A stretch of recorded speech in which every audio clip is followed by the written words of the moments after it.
Occasion ఏదైనా location ఎక్కడైనా తెలుగువారి వేడుక అంటే ఆలివ్ మిఠాయి ఉండాల్సిందే. మిఠాయి అంటే ఆలివ్.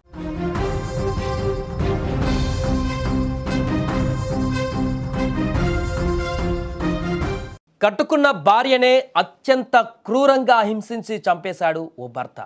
9 నెలలు ఆ భార్యకి హింస పెట్టించాడు. ఎలా తెలుసా? పాదరసం ఎక్కించి, ఒళ్ళంతా పాదరసాన్ని ఎక్కించి క్లోరోఫామ్ ఉపయోగించి అత్యంత దారుణంగా ఆ మహిళను హింసకి గురిచేసి 9 నెలల పాటు దారుణంగా హత్య చేసినటువంటి ఘటన ఇప్పుడు వెలుగులోకి రావడం జరిగింది. నేరాలు కొత్త పుంతలు తొక్కుతున్నాయి.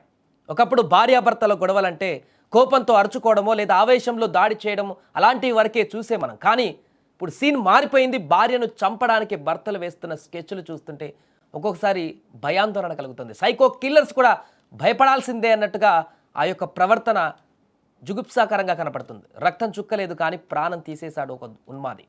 బెంగళూరులో ఓ భర్త తన భార్యను చంపడానికి ఎంచుకున్నటువంటి సైంటిఫిక్ ప్లాన్ చూస్తే వెన్నులో వణుకు పుడుతుంది. పాదరసం బాడీలోకి ఎక్కించి 9 నెలల పాటు ఆమెను చిత్రహింసలు పెట్టి చంపేశాడు. సినిమాల్లో చూసినట్టుగానే జరిగింది ఇదంతా కూడా. సినిమాల్లో విలన్లు కనుక ఒక మహిళను కిడ్నాప్ చేసి ఏ రకంగా హింసించి చంపేస్తారు స్లో పాయిజన్గా. అలాంటి దుర్మార్గానికి పాల్పడ్డాడు ఒక వ్యక్తి. బెంగళూరులో నివాసం ఉంటున్నటువంటి బసవరాజు విద్య దంపతులకు, వీళ్ళిద్దరు దంపతులు, వీరికి 4 ఏళ్ల బాబు కూడా ఉన్నాడు. అయితే బసవరాజు మనసులో మాత్రం భార్యను చంపాలనేటువంటి క్రూరమైనటువంటి ఆలోచన క్రమంగా పెరుగుతూ వచ్చింది. కానీ అది దొరకకుండా, అనుమానం రాకుండా ఇది చేయాలని ప్లాన్ చేసుకున్నాడు. సో పాయిజన్ పద్ధతిని ఎంచుకున్నాడు.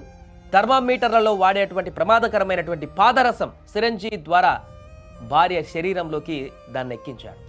ఆ పాదరసం ఆమె రక్తంలో కలిసిపోయి నెమ్మదిగా శరీరాన్ని తినేయడం మొదలుపెట్టింది. గత 9 నెలలుగా ఆమె పడ్డటువంటి బాధ వర్ణనాతీతం.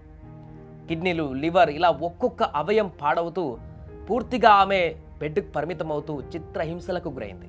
డాక్టర్లకు కూడా అర్థం కాలేదు ఈ వింత రోగం ఏంటా అని చెప్పేసి. పూర్తిగా మంచం పట్టేసేసరికి నొప్పులతో విలువెల్లాడుతూ చివరకు ప్రాణాలు కోల్పోయింది ఆమె. కానీ చనిపోయే ముందు విద్య తన మరణ వాంగ్మూలం ఇవ్వడం జరిగింది. అక్కడే అసలు విషయం బయటపడింది. బసవరాజు బండారం అంతా కూడా వెలుగులోకి రావడం జరిగింది. నా భర్తే నాకు బలవంతంగా పాదరసం ఎక్కించాడు, క్లోరోఫామ్ వాడి స్పృహ తప్పేలా చేశాడు అని ఆమె చెప్పిన మాటలు పోలీసులను షాక్కు గురిచేశాయి. ఈ ఘాతుకానికి బసవరాజుకు 2 ల్యాబ్ టెక్నీషియన్లు కూడా సహకరించారని, వారే ఆ పాదరసాన్ని, సిరంజిలను కూడా ఇచ్చారనేటువంటి విషయం కూడా తేలింది. ఆమె చెప్పిన వివరాల ప్రకారం ఒకసారి చూస్తే ఫిబ్రవరి 26వ తేదీన రాత్రి విద్య నిద్రలోకి జారుకుంది గత ఫిబ్రవరి. కానీ మరుసటి రోజు సాయంత్రమే ఆమెకు స్పృహ వచ్చింది. ఆ తర్వాత ఆమెకు కుడి తోడ భాగంలో తీవ్ర నొప్పి మొదలైంది. స్లోగా ఎవరో ఇంజెక్షన్ ఇచ్చినట్లుగా నొప్పి రావడంతో పాటు కాలు వాచి నడవడానికి కూడా కష్టపడింది ఆమె. మార్చి 7వ తేదీన తర్వాత నెలలో పరిస్థితి మరింత విషమించడంతో అత్తిబెల్లి ప్రభుత్వ ఆసుపత్రికి వెళ్ళగా అక్కడి నుంచి ఆక్స్ఫర్డ్ ఆసుపత్రికి రిఫర్ కూడా చేశారు. దీంతో పూర్తిగా ఆమెకు ఏం జరుగుతుందో అర్థం కాలేదు. ఆసుపత్రిలో కూడా విద్య ఆక్స్ఫర్డ్ ఆసుపత్రికి వెళ్ళగా పరీక్షించినటువంటి వైద్యులు ఆమె శరీరంలో పాదరసం విషం ఉన్నట్లుగా నిర్ధారించారు. ఆమె తాజాగా మరణించింది. దీంతో మరణానికి ముందు తన బాడీలో పాదరసం ఉన్నటువంటి విషయం చెప్పడంతో, దానికి సంబంధించిన వివరాలన్నీ కూడా చెప్పడంతో పోలీసులు అసలు విషయాన్ని కనుక్కోవడంతో ఈ తాజా ఘటన ఉదాంతం బయటికి రావడం జరిగింది.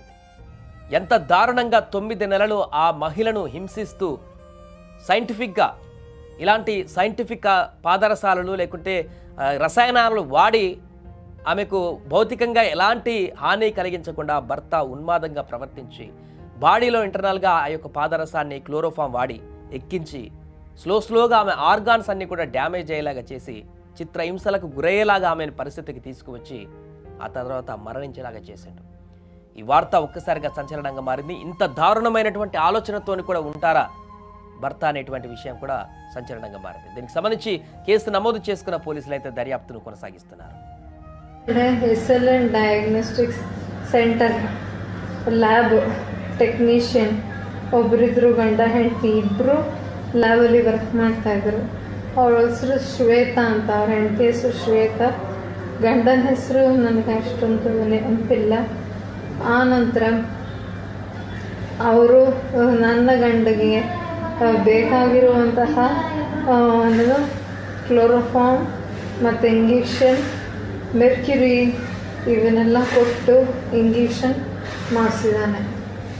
ಆ ನಂತರ ಆಮೇಲೆ ಮಾರನೇ ದಿನ ಎದ್ದು ನೋಡಿದಾಗ ಕಾಲು ಇಷ್ಟದಪ್ಪ ಊದಿತ್ತು.